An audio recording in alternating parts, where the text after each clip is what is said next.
Hello hello. Voilà, je vous fais cette petite vidéo pour vous parler un petit peu de quelques astuces qui pourront vous aider pour vos enfants. C'est vrai que ces derniers temps, je dirais ces dernières semaines, j'ai reçu passablement de demandes pour des enfants qui ont des difficultés à la suite de cette rentrée scolaire, qui ont des difficultés d'intégration, qui ont des difficultés de reprendre un rythme, ou bien même qui sont déjà dans des angoisses, qui anticipent vraiment tous les examens, cette année scolaire qui va être pour eux difficile. Donc pour les aider à calmer un petit peu cet état de stress, d'anxiété, je vous propose ici dans cette petite vidéo quelques petites astuces. Une des astuces que moi j'apprécie particulièrement et j'ai des retours extrêmement positifs, c'est l'olfaction. C'est vrai qu'on a tendance à oublier l'impact de l'olfaction sur notre mental, sur nos émotions. Et on a tendance à oublier que notre système olfactif est en connexion directe avec nos émotions. Un bon moyen de le faire, c'est ce stick olfactif. Vous pouvez par exemple prendre un stick olfactif, donc les sticks olfactifs, ça se présente sous ce format-là. En fait, vous avez un petit coton-tige où vous allez l'imprégner de quelques gouttes d'huile essentielle. Tout dépend de l'huile essentielle que vous utilisez. Vous pouvez y mettre par exemple 5-6 gouttes sans problème. Et ensuite, on le met directement dans le stick olfactif. On le referme et à partir de là, votre stick est prêt. L'avantage, c'est qu'on peut l'emporter partout avec soi et on va pouvoir le respirer plusieurs fois par jour, autant de fois que vous voulez. Donc ça, c'est aucun problème, il n'y a pas de précaution à prendre vis-à-vis des huiles essentielles, si ce n'est des huiles essentielles que vous aurez choisies. Mais pour l'enfant, c'est l'idéal. L'avantage, c'est qu'on ne s'en met pas plein les doigts et qu'on peut mettre ça dans la poche et l'emporter. Donc ça, c'est un bon moyen, c'est de lui préparer un stick olfactif qu'il pourra respirer plusieurs fois par jour.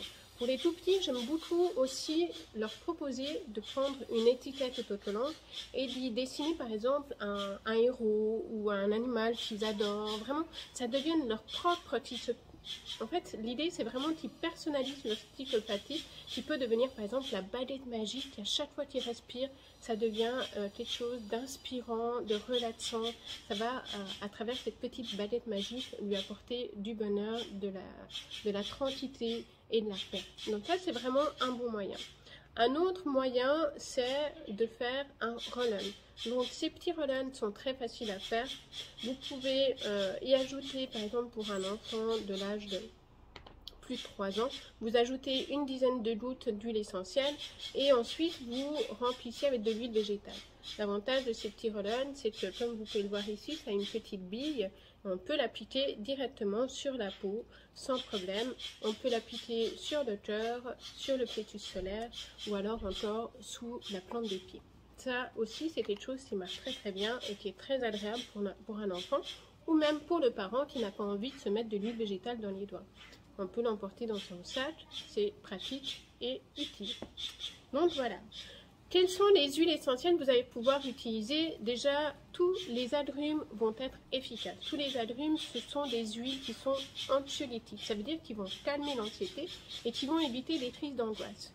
On va pouvoir prendre l'orange douce, le pamplemousse, la bergamote, la mandarine par exemple. Ce sont vraiment des huiles très très agréables que les enfants aiment beaucoup respirer. Maintenant, sachez que ce sont des huiles photosensibles. Ça veut dire qu'on ne va pas s'exposer au soleil une fois qu'on l'aura appliqué sur la peau. Maintenant, en olfaction, on n'a pas ce problème-là. Et si on met ça dans un roll-on et qu'on l'applique sous la plante des pieds, on n'a pas ce problème-là non plus. Donc ça, c'est les agrumes. Après, vous avez la marjolaine à coquille, la lycée citronnée, le petit grain bigarade, la lavande officinale. Ça, ce sont des huiles qui sont aussi très très appréciées pour l'enfant et qui seront très agréables. On pourrait tout à fait en sélectionner une ou deux et le proposer à son enfant. Et on a encore pour les enfants qui sont un petit peu dispersés, qui ont de la peine à se concentrer, qui émotionnellement pour eux c'est vraiment difficile à gérer, on a tout ce qui est racines. Dans les racines, moi il y en a une particulièrement que j'adore pour les enfants, il s'agit du vétiver. Vétiver, j'ai pour habitude de l'utiliser par exemple sous la plante des pieds. Vous mettez une petite goutte pure sous la plante des pieds de l'enfant avant le dodo, donc avant qu'il aille dormir. Et vous allez voir que ça va le permettre de stabiliser ses émotions, de s'ancrer, de s'enraciner et de retrouver également une certaine confiance en lui. Donc ça, c'est vraiment quelque chose que je vous invite à tester. vous verrez qu'on a vraiment une bonne amélioration avec ces huiles. On a le vétiver, on pourrait aussi utiliser en fait toutes ces huiles à racines, ces huiles lourdes. On sent hein, à travers l'odeur, elles sont assez lourdes et terreuses, comme la myrrhe, comme l'encens. Ça, ce sont vraiment des huiles qui vont beaucoup aider dans la stabilité des émotions. La carotte aussi, on pourrait également utiliser sous la plante des pieds.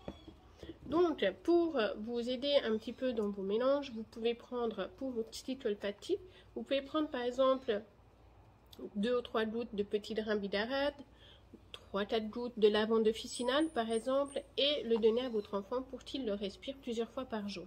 Il peut vraiment y aller de façon instinctive, donc même si vous restez 1 minute à respirer profondément, il n'y a aucun problème, pas de danger en soi.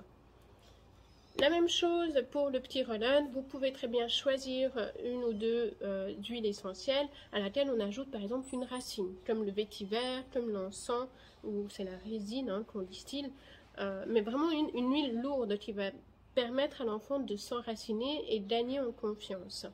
Donc ça, on va pouvoir le mettre, vous pouvez mettre 5 gouttes de marjolaine à côté par exemple, et puis 3 gouttes de vétiver et 3-4 gouttes de petit grain bidarade.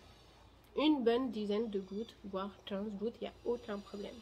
Et ça, on peut appliquer 2 à 3 fois par jour au niveau face interne des poignets, sur le cœur, la plante des pieds, à voir aussi en fonction de ce que l'enfant apprécie.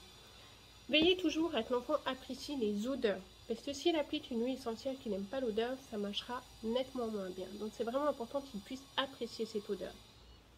Voilà un petit peu pour ce qui est des huiles essentielles dans les grandes lignes. Une autre possibilité, ça serait les hydrolats. En droguerie, en pharmacie, maintenant, il y en a beaucoup qui proposent où on peut demander une synergie d'hydrolats personnalisée pour son propre enfant. Vous pouvez par exemple faire une synergie avec de l'hydrolat de fleurs d'oranger, de camomille romaine par exemple, auquel on ajoute un petit peu d'hydrolat d'encens.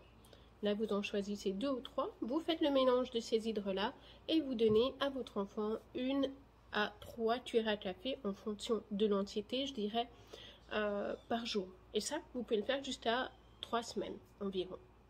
Donc voilà, j'espère que ces petites astuces vous aideront vos enfants. J'espère que ça se passera bien et que ces petites astuces aideront à retrouver une certaine sérénité. Moi, je reste volontiers à votre disposition si vous avez besoin d'autres informations. Si vous voulez aussi des conseils en sophrologie, je suis formée également dans le domaine, donc n'hésitez pas. La sophrologie, respiration et les huiles essentielles, c'est un complément qui est vraiment extraordinaire. Donc, c'est avec plaisir que je réponds à toutes vos questions. En attendant, je vous souhaite plein de courage et une bonne continuation. Merci, à tout bientôt.